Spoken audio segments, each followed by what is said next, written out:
Unit 15, Johnny Got His Gun, Facing the Horror of War, April 28th.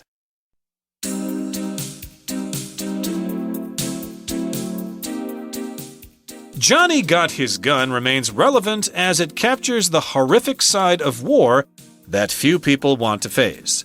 The title comes from a line in a famous patriotic American war song, Over There, which encourages a soldier named Johnny to get his gun and fight in the war.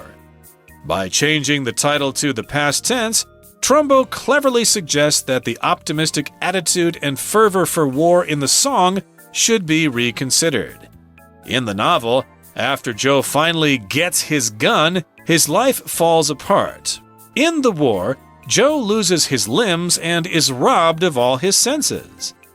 Trumbo is also critical of the true intentions of modern warfare. Joe, like Trumbo, comes from a working-class background, and his family struggles to scrape by. Joe's plight is an example of how the poor are exploited and treated unfairly by governments and the privileged classes of society.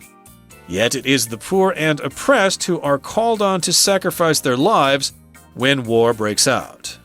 Meanwhile, the sons and daughters of politicians and the wealthy who orchestrated the war are never called on to fight in battles themselves. The concept of wartime propaganda is also a main theme throughout the novel. As Joe lies in his hospital bed, he has time to reflect on why he decided to join the army.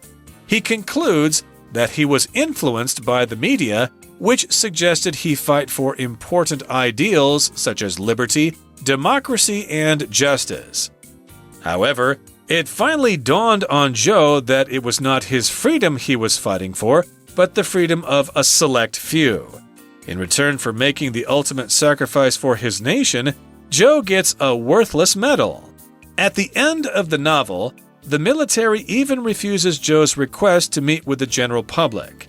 This denial of his freedom of expression symbolizes that once a soldier has served his purpose, he is of little use to those in power.